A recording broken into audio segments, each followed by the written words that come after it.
دعاة رب السماء يا من صنعتم في الأرض نورا. Seja bem-vinda. Sim, obrigada. Algumas questões que o rapaz trouxe, o católico, certo? Algo que tem na tradução, na versão que é utilizada na Igreja Católica, é que acaba perdendo um tanto da essência e também tirando o contexto, né? Tem um contexto cultural e de existência ali no território que é muito forte e é negligenciado e não ensinado aqui. E aí se tem o costume de se interpretar de acordo com o que, sei lá, o Espírito Santo revela. Tem coisas que, assim, aqui no Brasil a gente não tem uma semelhança geográfica ou de árida ou de povos nômades, né? Aqui sempre tem a cultura de um povo localizado, de territorial, limites e tal. Então tem várias questões da riqueza contextual que não é incentivada a ser estudada, entendida como o Islã, tanto o Islã quanto na cultura judaica também se fala e propaga, né? Então é muito complicado, ainda mais que a versão da católica, ela foi pro latim, né? Então, e aí o latim é muito distante do que Eles fizeram uma traz. tradução, né, a Vulgata. E aí pro português do Brasil veio uma tradução, é a tradução da tradução, né? Essa aí que ele tava lendo é uma tradução da Septuaginta, na verdade, né? Que é o Antigo Testamento, enfim, em grego, né? E é necessário buscar o texto, voltar para o texto original. A gente já tem outras técnicas de linguística e análise de literatura, enfim, científicas até para poder aprender mais, né? É muito comum a gente ver assim, o rei Davi, ou o rei Davi, o mais importante, mas tem algo muito importante que é central para a maior derrocada que aquelas nações sofreram por causa de Davi foi porque assim ele reuniu em si todos o poderio econômico, militar, político e tudo. Tinha um respeito e tudo, todo mundo conhecia a nação Israel, porque eles têm um Deus único lá e eles são assim e tal. E havia uma ordem direta de Deus, né? Tá bem dito isso aí no texto, que a necessidade de acolhimento dos estrangeiros. Mas, Urias não era hebreu. mas assim, ó... Seba não era hebreu. Abigail, você é cristã? O que você é? Só pra mim entender. Eu fui evangélica. Aí depois eu estudei muito a Bíblia e aí eu falei, caramba, todo lugar a Bíblia não tá falando nada que esses caras estão pregando. Eu continuei estudando por minha conta, porque nas igrejas evangélicas a cultura é muito machista, Sim, né? eles têm Então eles não dão espaço para a mulher conversar e falar sobre Bíblia, né? Tem que só aquela moralidade de obedecer os homens, aí complicado. É que assim, ó, de certa forma, Abigail, a própria Bíblia tem esses ensinamentos, né? Se você for ver, por exemplo, no Novo Testamento, principalmente ali nos livros de Paulo, enfim, né? Vai falar que a mulher não pode nem ensinar o homem, né? Vai falar que a mulher, ela tem que ficar em silêncio na igreja, por exemplo, né? E só falar em casa. Isso aí uma Coisas desse tipo, né? determinada isso aí um determinado povoado. Nos demais tinham mulheres atuantes. Então, E mas tanto que Paulo nomeia. você concorda comigo que é uma orientação que ele está fazendo para os cristãos ali, correto? Sim, a igreja primitiva, já é Claro pós-Jesus, né? Claro que eu considero que Paulo, né, ele era uma pessoa, né, que apostatou ali, né, ou seja, ele era uma pessoa que tava com crenças ali que ele inventou da cabeça dele, né, que não tem nada a ver com o que Jesus estava pregando, entendeu? E como eu estava falando para ele, tem várias evidências disso, entendeu? Paulo contradiz em vários momentos o que o próprio Jesus ensina, entendeu? Agora, a questão que eu quero trazer para as pessoas aqui, né, é que a própria Bíblia fala pra gente que Deus não é autor de confusão, correto? Agora a gente vê que os próprios cristãos, eles estão confusos até sobre quem Deus é, entendeu? Tu vai perguntar para um cristão quem é Jesus. Ele vai te falar, uns vão te falar que é um profeta, outros vão te falar que é um Deus encarnado, outros vão te falar que é o Filho de Deus, entendeu? Um vai te falar que Deus é trino, outro vai te falar que Deus é um só, outro vai falar que tem 2 deuses, outro vai falar que tem 3 deuses. Então, é muita loucura, entendeu? E assim, ó, eles não concordam em absolutamente nada, entendeu? Tu vai ver que é tudo, cada uma dessas, sei lá, 5.000 denominações que tem aí, né? Não sei quantas mil denominações tem, né? Cada coisa eles discordam, entendeu? Nas coisas mais básicas da fé, entende? E por quê? É uma fala sobre a Bíblia que não está na Bíblia. Também, Uma concordo. conversa, que só foi colocada para frente. Mas isso tem uma questão de por que as igrejas evangélicas conseguiram invadir e ocupar um lugar onde a igreja católica não tinha ocupado aqui no Brasil, né? Concordo, mas você concorda comigo que as próprias igrejas evangélicas e protestantes, elas vêm da própria igreja católica também? Tipo assim, o seu Novo Testamento, você como uma pessoa protestante, por exemplo, tá? O Novo Testamento é escolhido por quem? Pela igreja católica, entendeu? Esses pais da igreja, né? Eles são os mesmos que criaram essas loucuras, né? De trindade, essas coisas, tá? São os mesmos que escolheram o cânon bíblico, entendeu? Então, no momento que você joga fora eles, você joga a Bíblia fora também, entendeu? Então é muito complexo, tá? E assim, ó, não sei se você tem noção disso, mas a gente tem vários outros livros, tá? Que falam sobre o Jesus, entendeu? Vários outros livros que não estão nesse cânon, né, que a gente tem.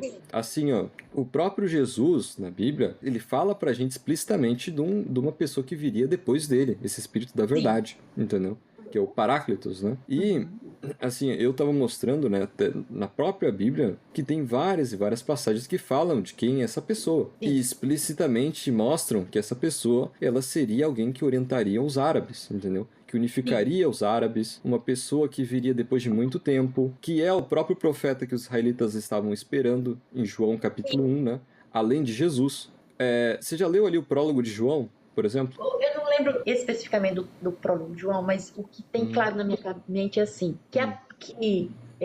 quando veio, tinha a promessa lá que Abraão, né, ia para a terra, não sei o que, ia ter um filho, mesmo a mulher não tendo mais o costume, e aí ela coloca a escrava.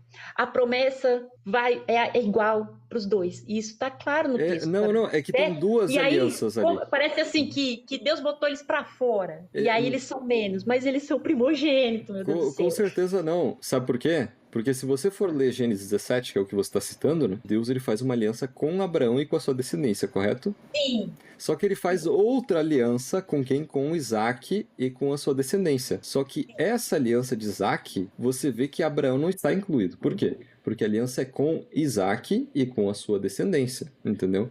Então são duas alianças distintas, entendeu? Não é a mesma aliança. Então você tem uma aliança com Abraão e toda a sua descendência e uma aliança com Isaac e a sua descendência. Então, Ismael, como sendo alguém que foi circuncidado, né? Que mostra ali no próprio Gênesis que foi circuncidado e que é descendente de Abraão, ele faz parte da aliança de Deus com Abraão. E o próprio Abraão, ele faz um pedido para Deus abençoar Ismael, e Deus mesmo abençoa Ismael e fala que dará uma grande nação a ele. E como a gente vê, eu tinha falado, né? Deuteronômio explica pra gente o que é uma grande nação, uma nação próxima de Deus, uma nação obediente às leis de Deus. E tudo isso se concretiza com a vinda do profeta Mohammed, né? Que a paz esteja com ele. Eu entendo que tem como dizer assim, um adendo na promessa quando de Isaac ali, mas é que o texto bíblico na sequência que foi organizado e tal, tem uma ausência, depois que Ismael e a sua mãe foram colocados para fora, entre aspas, ali, e aí a última fato que tem citando eles é quando Deus dá, reafirma a mesma promessa, por ser descendente de Abraão, é isso mesmo, certo? Não, a última citação dele, se não me engano, em Gênesis quando eles vão enterrar Abraão. Ismael e Isaac enterram Abraão, entendeu? Aparece lá ele. E aí depois a gente só vai ter e aí, dentre os povos que vão e que vêm e tal, não se tem mais nenhuma citação de um grupamento ou descendência de Ismael. Claro que tem várias citações. Os ismaelitas, quedaritas, etc. É que você tem que ver o nome que está sendo usado. Entendeu? Pela minha... Por exemplo, em Isaías, eu estava falando de Isaías 42 antes, tá? No início da live. Sim. Isaías 42 cita os quedaritas. Quedaritas são quem? São os descendentes de Ismael, entendeu? Salmo 72 também fala das tribos árabes. São quem? São os descendentes de Ismael, entende? Então tem citações em vários lugares dele, não é só em Gênesis. É que foi tão tão implantado que deveria nas igrejas evangélicas você tem que estudar É que eles a falam, é o filho Bíblia, da que a gente promessa, não sei o quê. perde Eles não essa sabem interpretar cultura. o texto, entendeu? Não sabem ler o que está escrito, entende? Se a promessa de Isaac é com Isaac e com a sua descendência, quer dizer que Abraão, que recebeu uma promessa, não faz parte da promessa de Isaac, entendeu? Quer dizer que tem duas promessas, entendeu? Qual que é a mais válida? Não é sobre... Não É é que qual que é assim, mais válida. A gente, não como é, não muçulmano, tem disso. É o quê? exatamente, não é mais válida. As duas são válidas, entendeu?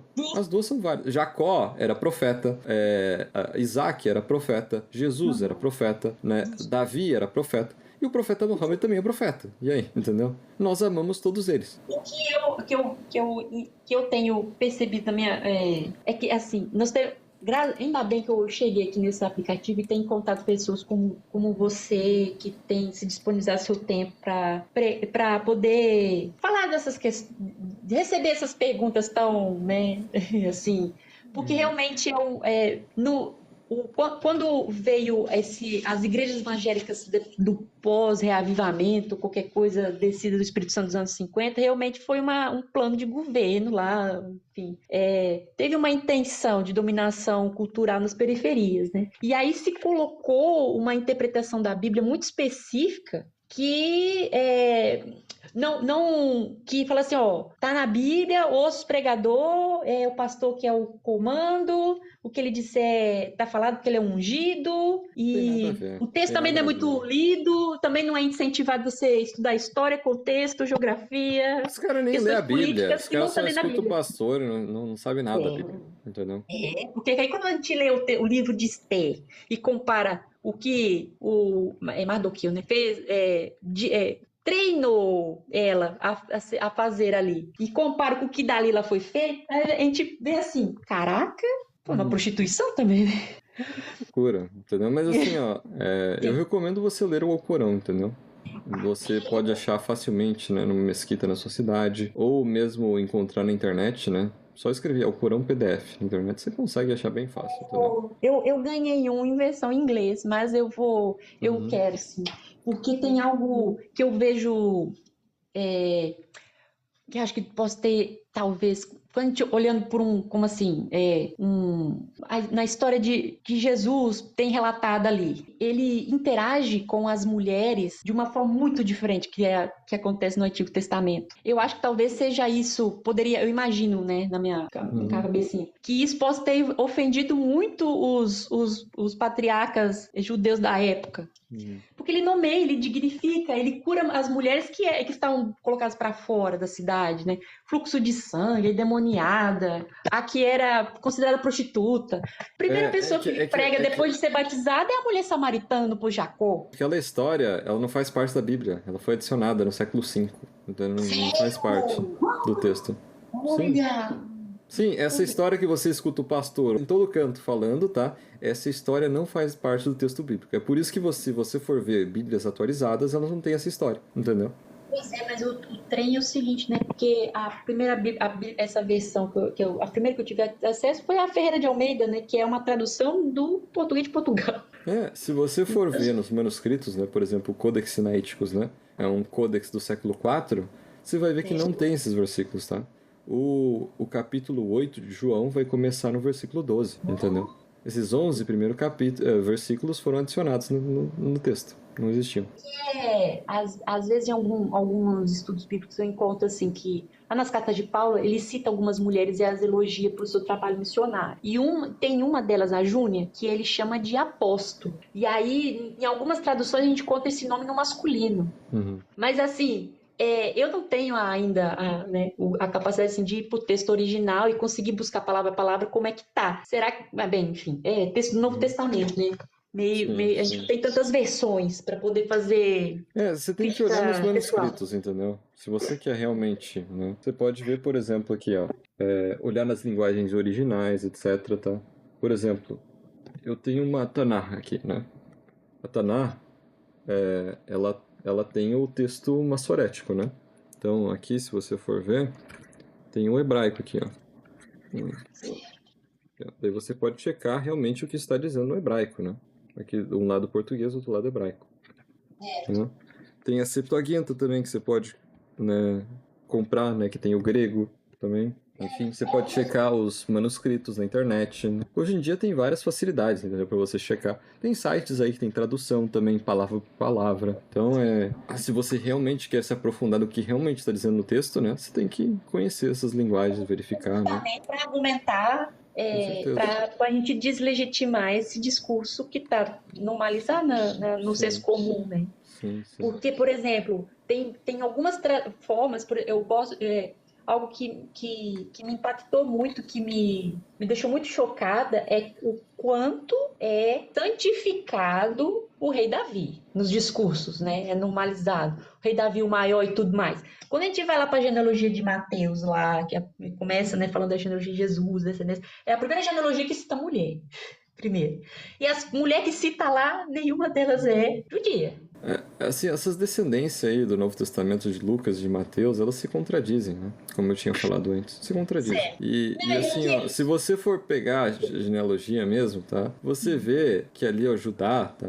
Que é da onde vem a tribo de Judá, ele se casou com mulheres que não eram judias, entendeu? Ele se casou com mulheres gentias, entende? Tamar é uma mulher muito de fibra, porque eu tenho tentado estudar a Bíblia pela sua, como é que é? A narrativa silenciosa em relação às mulheres no Antigo Testamento. Porque, por exemplo, quando eu descobri a juíza Débora, eu fiquei tão revoltada. Eu falei assim, essa mulher teve uma presença e uma atuação tão longa, tão... Não tem um adjetivo, não tem uma descrição dela que seja negativa ali no texto, do que eu tive acesso para ler. Quando que todas as outras mulheres são citadas ali no Antigo Testamento, que tem alguma certa relevância, ou ela está associada a algum homem, que seria mais importante que ela, entre aspas, ou está falando o povo que ela descende. Você tá falando da Tamar? Tem a Tamar lá em Judá. A Tamar ali, ela ia ser tacada a fogo, né? O Judá fala pra tacarem fogo nela. Que não está escrito que é o precioso. Ela se prostitui, né? No caso também, ali que fala, né? Com certeza essa mulher era muito esperta, ela é muito inteligente, porque ela vai lá. Ela estava cativa dentro da própria terra dela. É uma loucura. Esse texto da Bíblia é uma loucura. É o pai tendo relação com a mulher dos filhos, os dois irmãos casando com a mesma mulher também, né? Vamos pensar nessa, como é que é? Vamos falar assim, esse planejamento estratégico que Tamar teve que ter. Porque assim, como é que a mulher sai de uma mini cidade ali? Ninguém percebe que ela saiu. Tudo bem, ela nasceu ali, né? Ela foi tomar uma aliança, foi negligenciada. É uma loucura essa história, entendeu? Mas, não, Abigail. Ela sabia que ela estaria num lugar certinho, do jeito que Judá seria traído imediatamente por ela. É uma loucura. Não é? Não tá assim, escrito, mas tá ali. Abigail, ó, eu já tô bastante tempo, né? Eu vou encerrar a live agora, mas assim, seja bem-vinda para retornar em outro momento, né? Eu recomendo você ler o Alcorão, enfim, né? E a gente pode conversar em outro momento também, né? Você pode dar uma lida nessas profecias que eu falei também sobre o profeta Muhammad, enfim. Mas obrigado, Abigail. Obrigado pela participação.